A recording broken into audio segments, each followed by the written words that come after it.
Pagi, perkenalkan nama saya Suci Rahayu dengan NPM 25050080001 dari Rombel 1. Video ini saya buat dalam rangka tugas perbaikan nilai mata kuliah Statistika 1 yang diampu oleh Ibu Insinyur Nila Nurlina, Sarjana Teknik Magister Teknik. Pada video kali ini saya akan menjelaskan pembahasan soal-soal UTS dan UAS Statistika 1. Untuk soal UTS yang pertama ini bercerita tentang sebuah perusahaan yang memproduksi minuman botol. Kapasitas botolnya tidak selalu sama persis 600 ml, tapi menyebar di sekitar 600 ml, mengikuti pola distribusi normal, dengan rata-ratanya itu 600 ml dan simpangan bakunya 20 ml. Dan dalam sehari diproduksi 2000 botol. Kita diminta mencari peluang sekaligus perkiraan jumlah botol untuk dua kondisi. Yang pertama, kapasitas lebih dari 640 ml dan yang kedua, kapasitas antara 600 ml sampai 640 ml. Konsepnya, karena data kapasitas botol berdistribusi normal, kita tidak bisa langsung membaca peluangnya dari angka mentah, misalnya 640 ml. Kita perlu mengubah angka itu menjadi skor Z, yaitu ukuran seberapa jauh sebuah nilai dari rata-rata. Dinyatakan dalam satuan simpangan baku. Setelah menjadi skor Z, barulah kita bisa mencocokkannya ke tabel distribusi normal standar untuk mencari peluangnya. Untuk yang pertama, peluang dan jumlah botol dengan kapasitas lebih dari 640 ml. Rumusnya ini Z sama dengan X min mu dibagi simpangan baku. X adalah nilai yang ingin kita cari peluangnya, di sini 640 ml, dan mu adalah rata-rata populasi 600 ml, dan simpangan bakunya adalah 20 ml. Hasil Z memberitahu kita 640 ml itu berjarak berapa langkah simpangan baku dari rata-rata. Substitusi angka ke rumus. 640 dikurangi 600 dibagi 20 sama dengan 40 per 20 sama dengan 2. Artinya, nilai 640 ml berada 2 simpangan baku di atas rata-rata. Sekarang kita buka tabel distribusi normal standar untuk Z sama dengan 2. Dan kita dapati peluang Z kurang dari 2 itu sama dengan 0,9772. Angka ini adalah peluang kumulatif dari ujung kiri kurva sampai ke titik Z sama dengan 2, alias peluang botol berkapasitas kurang dari 640 ml. Karena yang ditanya adalah peluang lebih dari 640 ml, kita gunakan sifat total luas di bawah kurva normal yang selalu bernilai 1. Sehingga peluang X kurang dari 640 sama dengan 1 dikurangi peluang Z kurang dari 2 sama dengan 1 dikurangi 0,9772 sama dengan 0,0228. Jadi peluang sebuah botol memiliki kapasitas lebih dari 640 ml adalah 0,0228 atau sekitar 2,28%. Untuk mengubah peluang ini menjadi perkiraan jumlah botol, kita cukup mengalihkannya dengan total produksi harian. Jadi N-nya tadi 2000 dikali peluangnya 0,0228 sama dengan 45,5. Saya bulatkan ke 46 botol. Yang kedua, peluang dan jumlah botol dengan kapasitas antara 600 ml sampai 640 ml.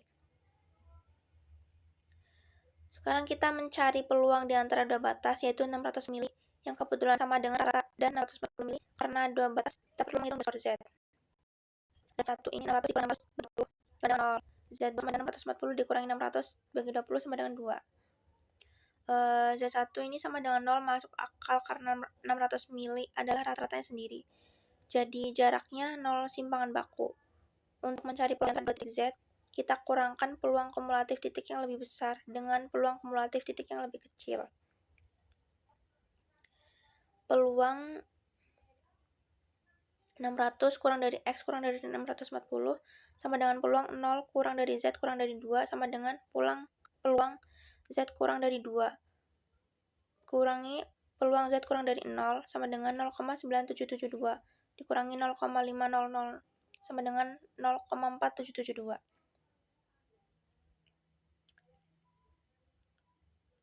Peluang Z kurang dari 0 ini 0,5000 karena kurva normal simetris tepat di titik rata-rata. Luas area di kirinya selalu setengah dari keseluruhan luas kurva. Jadi peluang botol berkapasitas antara 600 dan 640 ml adalah 0,4772 atau 47,72%. Jadi jumlah botolnya itu N kali P sama dengan 2000 dikali 0,4772 sama dengan 954,4 atau kita bulatkan ke 954 botol. Itu untuk soal nomor 1 dan kita lanjut ke soal nomor 2. Di soal ini seorang manajer ingin mengestimasi rata-rata waktu proses produksi suatu komponen, tapi dia tidak mungkin mengukur semua komponen yang pernah dan akan diproduksi. Ini namanya populasi. Yang dia punya hanyalah sampel 25 observasi dengan rata-rata sampel 52 menit dan standar deviasinya 8 menit. Dari data sampel yang terbatas ini, kita ingin membuat rentang taksiran yang cukup meyakinkan tentang rata-rata populasi yang sesungguhnya. Rentang taksiran ini disebut interval kepercayaan. Pertanyaan pertama yang harus dijawab sebelum memilih rumus kita itu, apakah standar deviasi populasi diketahui? Di soal ini tidak diketahui. Yang ada hanya standar deviasi sampel. Selain itu, ukuran sampelnya kecil, N-nya sama dengan 25, yang masih di bawah 30. Dua hal ini membuat kita wajib memakai distribusi T, bukan distribusi Z atau normal. Dengan derajat bebasnya, degree of freedom-nya, N-1 sama dengan 25 dikurangi 1, sama dengan 24. Kemudian, ke rumus interval kepercayaan untuk rata-rata populasi adalah X bar dikurangi T alpha per 2. X bar adalah rata-rata sampel, titik tengah taksiran kita, dan T alpha per 2 DF adalah nilai kritis dari tabel distribusi T sesuai tingkat kepercayaan dan derajat bebas. Kemudian S adalah standar deviasi sampel dan akar N adalah akar dari ukuran sampel. Bagian S akar N ini disebut standard error, yaitu ukuran seberapa besar rata-rata sampel biasanya menyimpang dari rata-rata populasi sesungguhnya. Untuk tingkat kepercayaan 95%, artinya alfanya ini 0,05. Peluang kesalahan yang kita toleransi ini. Dan karena interval ini dua sisi, maka yang dicari di tabel T adalah alfa per 2 sama dengan 0,025. Dengan DF 24 dan nilainya adalah 2,0639. Di tabel T itu. Sekarang kita hitung margin of error-nya, yaitu seberapa lebar jarak aman di kiri dan kanan X bar.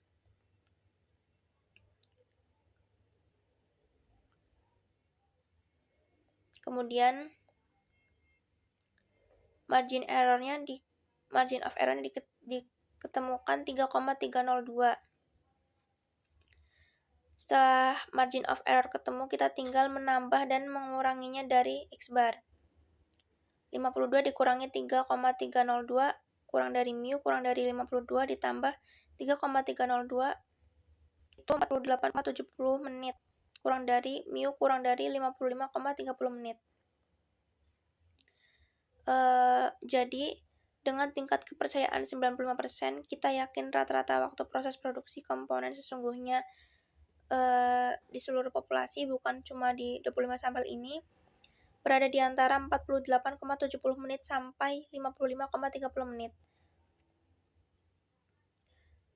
90% di sini maksudnya itu jika kita mengulang proses pengambilan sampel dan perhitungan interval ini berkali-kali sekitar 95% dari interval-interval tersebut akan memuat nilai mu yang sebenarnya. Selanjutnya, lanjut ke soal nomor 3. Ini soal nomor 3, kasusnya melibatkan dua kelompok sampel sekaligus dan kita ingin menaksir seberapa besar selisih rata-rata populasi kedua kelompok tersebut. mu1 dikurangi mu2. Datanya di kelompok 1, sampel satunya itu N sama dengan 15, X barnya 50, standar deviasinya 5. Dan sampel kedua N-nya 13, X barnya 53, dan S-nya 6. Karena soal menyebutkan kedua populasi berdistribusi normal dengan varians yang dianggap sama, kita tidak bisa langsung memakai S1 dan S2 secara terpisah, tapi kita harus menggabungkan keduanya menjadi satu ukuran varians bersama, yang disebut pooled variance atau SP,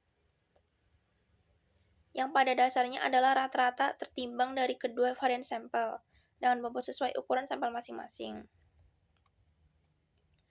Yang pertama, kita menghitung SP-nya atau pooled standard deviation. Ini N1 dikurangi 1 dan N2 dikurangi 1. Itu derajat bebas masing-masing kelompok. Digunakan sebagai bobot S1 kuadrat dan S2 kuadrat. Itu varians atau standar deviasi kuadrat masing-masing kelompok dalam akar. Dan yang kedua, kita menghitung standar error selisih dua rata-rata. Standar error di sini menggambarkan seberapa besar fluktuasi wajar dari selisih dua rata-rata sampel X bar 1 dikurangi X bar 2 seandainya kita mengulang pengambilan sampel berkali-kali. Kita substitusi angkanya SP 5,484 dikali dalam akar 1/15 ditambah 1/13 sama dengan 5,484 dikali 0,3789 sama dengan 2,078. Dan yang selanjutnya kita menentukan derajat bebas dan nilai T-tabel. Derajat bebasnya itu N1 plus N2 min 2 sama dengan 15 ditambah 13 dikurangi 2 sama dengan 26. Nah, untuk tingkat kepercayaan 90%, alfanya ini 0,10 dan karena dua sisi maka alfa per 2-nya sama dengan 0,05. Sehingga dari tabel T diperoleh 1,7056. Dan selanjutnya kita kepercayaannya. Rumus mengurangi kedua 50 minus sama dengan yang kita dikali 5,4 karena efek 5,379 sama dengan min 3 plus 3,131 dan dihasilkan perhitungannya ini min 6,131 kurang dari mu 1 min mu 2 kurang dari 0,131.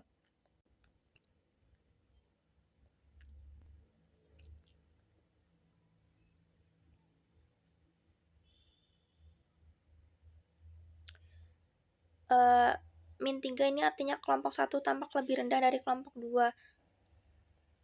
Selisih rata-rata sampelnya. Tapi interval kepercayaannya membentang dari min 6,131 sampai 0,131. Untuk selisih dua rata-rata mencakup angka 0. Itu artinya kemungkinan selisih sebenarnya adalah 0.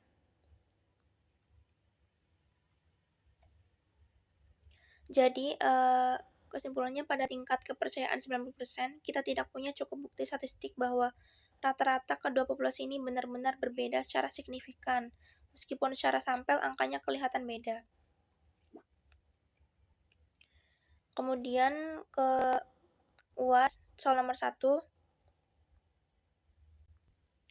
Ini perusahaan mengklaim bahwa setelah menerapkan sistem IoT, rata-rata waktu produksi per batch menjadi lebih cepat dari standar lama, yaitu 120 menit. Data diambil dari 15 batch produksi. Ini adalah soal pengujian hipotesis, bukan sekedar estimasi interval. Kita ingin menguji secara statistik apakah klaim lebih cepat itu benar-benar didukung data atau cuma kebetulan. Untuk merumuskan hipotesisnya, karena klaimnya ini lebih cepat, lebih kecil dari 120 menit, ini adalah uji satu arah sisi kiri left tail test. Hipotesisnya itu H0 mu sama dengan 120 menit. Ini waktu produksi tidak lebih cepat. Kemudian H1 mu kurang dari 120 menit, waktu produksi lebih cepat.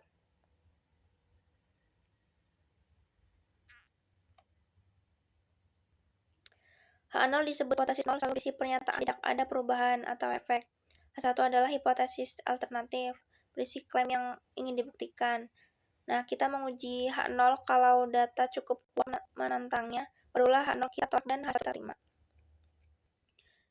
Kemudian selanjutnya memilih uji statistik yang tepat. Karena standar deviasi populasi diketahui dan ukuran sampelnya itu kecil, N sama dengan 15, artinya kurang dari 30, uji yang tepat adalah uji T1 sampel dengan derajat bebasnya df sama dengan M1 sama 15. Rumusnya itu T sama dengan X bar min mu 0 bagi S akar N, S per akar N. Mu 0 ini yang klaim dibandingkan 120 menit. X bar adalah rata-rata sampel, S adalah standar deviasi sampel, dan N adalah ukuran sampel. Kemudian selanjutnya, menghitung nilai uji T pada taraf signifikansi 5%. Nah, dari 15 data waktu produksi, dihitung dulu rata-rata dan standar deviasi sampelnya. Substitusi X bar sama dengan 1749 bagi 15 sama dengan 116,6 menit, dan S-nya dihasilkan 2293 menit.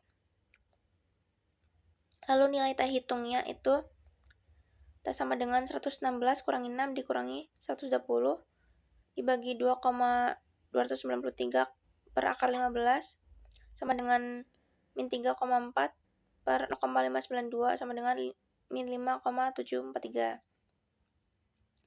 Nilai tabel T untuk uji satu arah alfa 0,05 df14 di sisi kiri adalah, dilihat itu min 1,761. Jadi keputusan atau kesimpulan untuk uji satu arah sisi kiri, daerah penolakan H0 berada di ujung kiri kurva, yaitu semua nilai T yang lebih kecil lebih negatif dari min 1,761. Karena T hitung kita min 5,743 jauh lebih kecil, lebih negatif daripada min 1,761, maka T hitung jatuh di daerah penolakan. T hitungnya jadi min 5,743 dikurangi min T tabelnya, kurang dari min T tabelnya itu min 1,761. Jadi keputusannya H0 ditolak.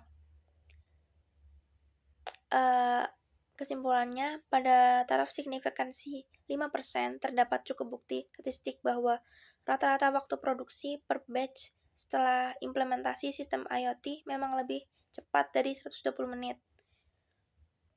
Klaim manajer terbukti didukung oleh data. Kemudian selanjutnya ke soal nomor 2. Soal ini, manajer ingin menguji apakah pelatihan layanan pelanggan efektif menurunkan jumlah keluhan pelanggan. Yang membuat soal ini berbeda dari soal sebelumnya adalah datanya berpasangan, paired. Setiap salesperson diukur 2 kali, sebelum dan sesudah pelatihan. Karena kedua pengukuran berasal dari orang yang sama, kita tidak membandingkan dua kelompok terpisah, melainkan menganalisis selisih D atau D dari setiap pasangan.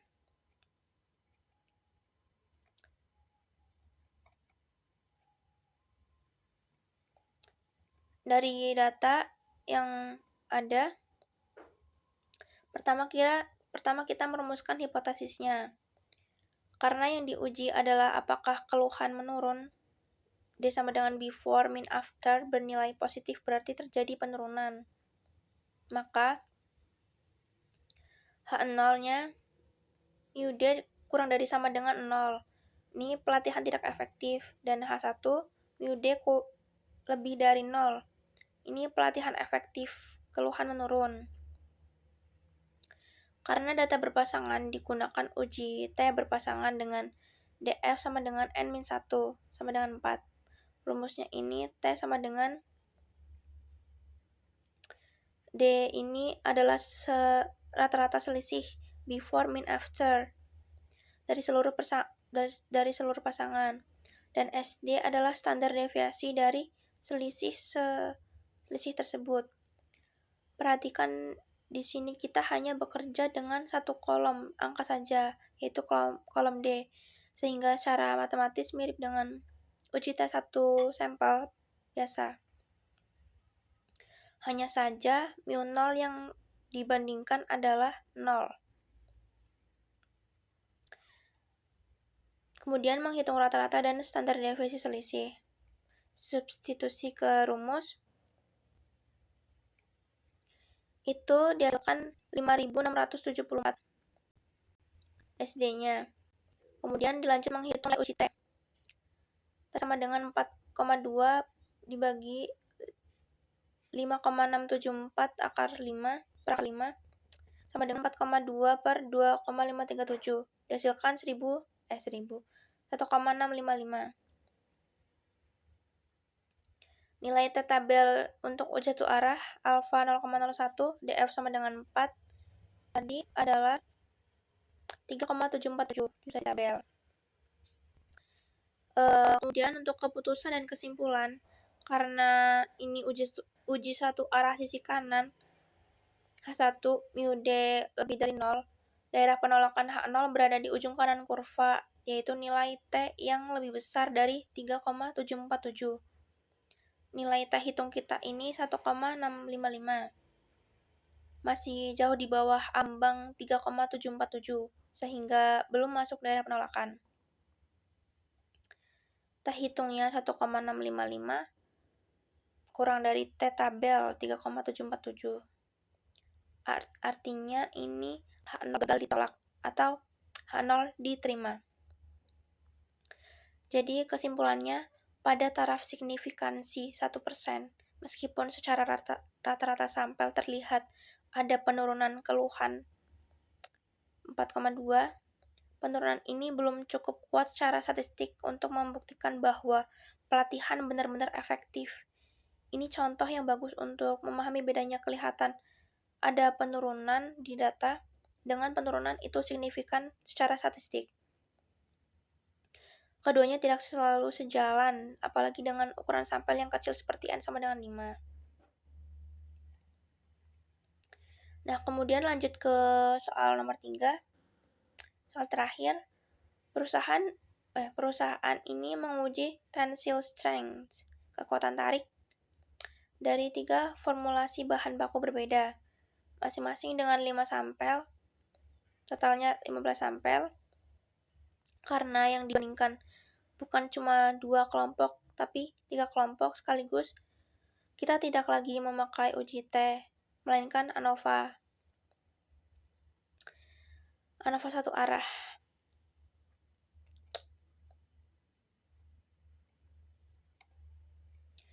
Sudah diketahui dalam tabel ini, yang pertama kita mencari derajat bebas between group. Rumusnya DF between itu K-1 sama dengan 3 dikurangi 1 sama dengan 2. K ini adalah jumlah kelompok atau formulasi yang dibandingkan. itu tadi 3, derajat bebas ini menunjukkan berapa banyak kelompok yang bebas berbeda dari rata-rata keseluruhan sebelum kelompok terakhir otomatis mengikuti. Kemudian df within, rumusnya ini n meningkat n besar sama dengan 15 dikurangi 3 sama dengan 12.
Kemudian yang C, menghitung MSB, MSW, dan F. Mean square diperoleh dengan membagi SS atau sum of squares dengan derajat bebasnya masing-masing itu. Rumusnya MSB sama dengan SSB per DF between. Jadi substitusi 160 bagi 2 sama dengan 80. Kemudian di MSW sama dengan SSW per DF within. Substitusi 30 per 12 sama dengan 2,5.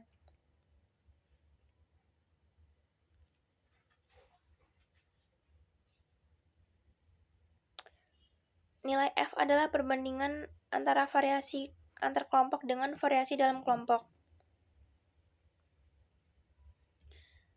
F sama dengan rumusnya ini MSB per MSW. Tadi MSB-nya 80 per MSW-nya tadi 2,5 sama dengan 32. Kemudian D, keputusan berdasarkan nilai F. H0 ditolak jika F hitung lebih besar dari F kritis. Nilai ambang dari tabel F. Di sini F hitung sama dengan 32 lebih dari F kritis sama dengan 3,89. Artinya H0 ditolak. Kesimpulannya, terdapat perbedaan rata-rata tensile strength yang signifikan di antara ketiga formulasi bahan baku tadi. Kemudian, keputusan berdasarkan p-value. Ini membandingkan p-value dengan alpha. Kriterianya kalau H0 ditolak jika p-value kurang dari alpha. P-value-nya ketahui 0,00001 kurang dari alpha sama dengan 0,05. Artinya H0 ditolak.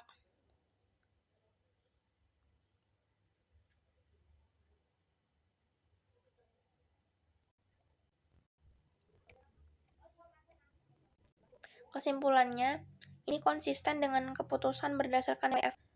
Formulasi bahan baku berpengaruh signifikan terhadap kekuatan tarik atau tensile strength produk pada taraf signifikansi 5%. Kedua pendekatan F hitung dan F kritis dan p-value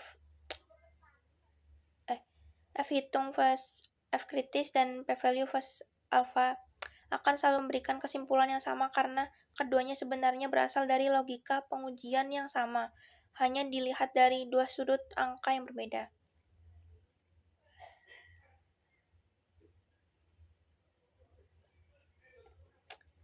Sampai di sini.